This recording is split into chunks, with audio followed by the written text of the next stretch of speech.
নমস্কার। আজকে আমরা চলে এসেছি খুব খ্যাতনামা একটা কলেজ, হলদিয়া ল কলেজ। হ্যাঁ, এই কলেজটার নাম বহু দূর পর্যন্ত বিস্তৃত এবং খুব ভালো একটি কলেজ। এই কলেজটি অবস্থিত হচ্ছে পূর্ব মেদিনীপুর জেলার হলদিয়াতে, এবং এর নাম বা এই কলেজটা সম্বন্ধে যারা জানে তাদেরকে নিশ্চয়ই নতুন করে বলার কিছু নেই। আর যারা জানে না তাদের জন্য বলে রাখি, এটা আমাদের পশ্চিমবঙ্গে যে সমস্ত টপ কলেজগুলো আছে তাদের মধ্যে একটা অন্যতম কলেজ এবং খুব নামকরা, খুব ভালো একটি কলেজ। ঠিক আছে, তো আজকে আমরা সেখানে এসে গেছি। আজকে আমরা কলেজ ক্যাম্পাসটা ঘুরে দেখব, আমরা ইনফ্রাস্ট্রাকচার কী কী আছে সব কিছু দেখব, এবং কলেজে কী কী কোর্স করানো হয় সেগুলোও দেখে নেব, কীরকম কী ফি স্ট্রাকচার রয়েছে। তো সব কিছু আজকে আমরা এই ভিডিওটার মধ্যে আলোচনা করে নেব। তোমরা কীভাবে অ্যাডমিশন নেবে, তো টোটালি আমরা আজকে ভিডিওর মধ্যে আলোচনা করব। তো তোমরা ভিডিওটা লাস্ট পর্যন্ত দেখো।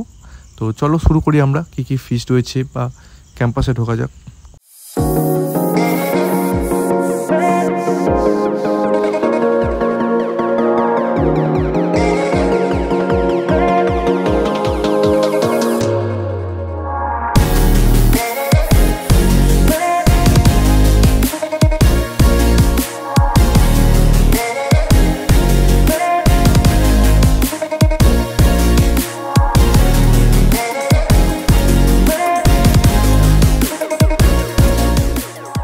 সো আমরা এখন ওই কলেজের একটা প্রসপেক্টাস নিয়ে নিয়েছি। ঠিক আছে, এখানে আমাদের সমস্ত কিছু লেখা আছে, কোর্স ফিস থেকে শুরু করে কী কী কোর্স হয় A to Z লেখা আছে। তো তোমরা দেখতে পাচ্ছ এখানে কিন্তু টোটাল 3টে কোর্স হয়। ঠিক আছে, 5 ইয়ার্সের যে কোর্সটা হয় 5 বছরের, সেটা হচ্ছে BA LLB। ঠিক আছে, এটা হচ্ছে এলিজিবিলিটি ক্রাইটেরিয়া হচ্ছে 10+12। তোমাকে 10+12 পাস করতে হবে, যে কোনো স্ট্রিম থেকে করলেই হবে।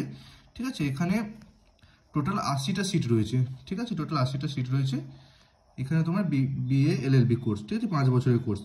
তারপর হচ্ছে 3 ইয়ার্সের LLB, যে কোর্সটা তোমাদেরকে করার জন্য 10+2 পাস করতে হবে, প্লাস কিন্তু 3 ইয়ারের তোমাদের গ্র্যাজুয়েশন কমপ্লিট করতে হবে। এখন সেটা 4 ইয়ার হয়ে গেছে। ঠিক আছে, তো যারা গ্র্যাজুয়েশন কমপ্লিট করেছো, ব্যাচেলার ডিগ্রি কমপ্লিট করা আছে যে কোনো স্ট্রিম থেকে, তারা কিন্তু 3 ইয়ারের BA LLBটা কোর্স কমপ্লিট করতে পারবে। এখানেও সিট সংখ্যা হচ্ছে 80টি। ঠিক আছে, তারপর আছে 2 ইয়ারের LLM, যেটা LLB বা BBA LLB কোর্স কমপ্লিট করার পর হবে। ঠিক আছে, LLM যেটার জন্য কোয়ালিফাইং হচ্ছে LLB তোমাকে পাস করতে হবে। এটার জন্য ইনটেক হচ্ছে 25টা সিট কিন্তু এখানে রয়েছে। ঠিক আছে, সো এখানে কিন্তু অ্যাডমিশন ডিটেলস দেখো লেখা আছে। এখানে কিন্তু ক্লাস কিন্তু প্রত্যেক ইয়ারে জুলাই কিন্তু শুরু হয়ে যায়। ঠিক আছে, মানে জুলাই মাসে কিন্তু ক্লাস স্টার্ট হয়ে যায়, তার আগে অ্যাডমিশনগুলো তোমাদেরকে কমপ্লিট করে ফেলতে হবে। সো আমরা দেখে নিই এবার 2024-এর কোথায় কীরকম ফিস রয়েছে সেগুলো দেখে নেব। ঠিক আছে, তো ফিস হচ্ছে BBA LLB যেটা 5 বছরের কোর্স, সেটার জন্য at the time of admission fees দেখো তোমাদেরকে দিতে হচ্ছে কত, 6000 টাকা হচ্ছে তোমাদের অ্যাডমিশন ফিস। সেটা হচ্ছে অন টাইম ডিউরিং অ্যাডমিশন তোমাদেরকে দিতে হবে। তার টিউশন ফিস যেটা আছে সেটা হচ্ছে তোমাদের 22,000 টাকা করে। যেহেতু এটা BA LLB, সেটা 5 বছরের কোর্স, 10টা সেমিস্টার আছে, তো এটা ইন্টু তোমরা 5 করে নেবে।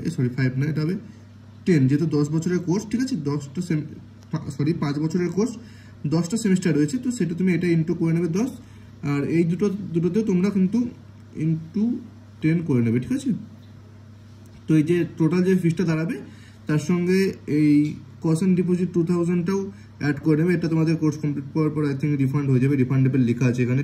ঠিক আছে, তো এই হচ্ছে ফিস, তোমরা ক্যালকুলেট করে দেখে নেবে কত ফিস পড়ছে। এটা যদি আমার LLB হয়, নর্মাল LLB 3 বছরের, তখন এটা তোমরা 6 দিয়ে ক্যালকুলেট করে নেবে, ইন্টু 6 করে নেবে, কারণ 6টা সেমিস্টার হবে। ঠিক আছে, তো এই হচ্ছে তোমাদের কোর্স ফিস। তারপর হচ্ছে LLM, যেটা 2 বছরের কোর্স, যেটা তোমাদের BBA LLB বা BA LLB কমপ্লিট করার পর করতে হয়। সেখানেও অ্যাডমিশন ফিস হচ্ছে তোমার 6000 টাকা। আর এখানে যেহেতু 2 বছরের কোর্স, এটা তো 4টা সেমিস্টার আছে, তো এটা ইন্টু 4 করে নেবে, এটাও ইন্টু 4 করে নেবে, এটাও ইন্টু 4 কিন্তু তোমরা করে নেবে। ঠিক আছে, তারপরে ক্যালকুলেট করে দেখে নেবে কত ফিস দাঁড়াচ্ছে। 2000টা হচ্ছে রিফান্ডেবল ফিস এটা। তো এই হচ্ছে ফিস। আর হোস্টেল চার্জটা তোমরা দেখে নাও কীরকম আছে, 9000 টাকা করে আছে পার সেমিস্টার। ঠিক আছে, সিট রেন্ট আর কস্ট ডিপোজিট আছে 5000 করে on time of the duration admission. ঠিক আছে, এটা মনে হয় ফুড মনে হয় এটা ইনক্লুডেড নেই যতটা সম্ভব। সো 2024-এর অ্যাডমিশনের সিট অনেকদিন ক্লোজ হয়ে গেছে BLLB আর BBLLBর জন্য। শুধুমাত্র LLM এর কিছু সিট ফাঁকা রয়েছে এখন। এটা অনেক আগে শেষ হয়ে গেছে, অলরেডি 20-25টা মতো ওয়েটিং লিস্টেও এখন স্টুডেন্ট এসে গেছে। যদি তোমরা কেউ অ্যাডমিশন নিতে চাও, 2024-এর জন্য সেশন ক্লোজ হয়ে গেছে, মানে অ্যাডমিশন, তোমরা 2025-এর সিজনে মানে পরের বছরে এইচএস দেওয়ার আগে থেকেই তোমরা সিটটা কমপ্লিট করে মানে বুক করে নেবে, তবেই কিন্তু তোমরা চান্স পাবে। কারণ প্রচুর ডিমান্ডের কলেজটা, প্রচুর, মানে এটা ওয়েস্ট বেঙ্গলের মধ্যে টপ র্যাঙ্কের কলেজ, 1 নাম্বার কলেজ, ঠিক আছে। তো প্রচুর ডিমান্ড, তোমরা উচ্চ মাধ্যমিকের আগে থেকেই যদি তোমরা সিট বুক করতে পারো তবেই তোমরা এখানে চান্স পাবে, আদারওয়াইজ তোমরা কিন্তু চান্স পাবে না, কারণ ফিসটাও যথেষ্ট কম রয়েছে, ঠিক আছে। তো তোমরা যদি সিট বুক করতে চাও আগে থেকে আমাদের সঙ্গে যোগাযোগ করতে পারো, আমরা তোমাদের ডিসপ্লেতে আই থিঙ্ক আমাদের নাম্বার উঠছে, তোমরা সেখান থেকে আমাদের সঙ্গে কন্ট্যাক্ট করে আমাদের সঙ্গে যোগাযোগ করতে পারো, আমরা তোমাদের সব কিছু প্রসিডিওরগুলো করে দেবো, ঠিক আছে। আর যদি কেউ LLM করতে চাও টিয়ারের 2 ইয়ার্সের, তাহলে কিছু সিট ফাঁকা রয়েছে, তোমরা এখন 2024 সেশনে অ্যাডমিশন নিতে পারবে, ঠিক আছে। তো এই ছিল ভিডিও, আরও ইম্পর্টেন্ট ভিডিও আসবে, তোমরা চ্যানেলটা সাবস্ক্রাইব করে রাখো। ফার্দার যদি কিছু ইনফরমেশন প্রয়োজন হয় বা আরও ইম্পর্টেন্ট কলেজের জন্য বা নোটিফিকেশনের জন্য চ্যানেলটা সাবস্ক্রাইব করে রাখো। Thank you.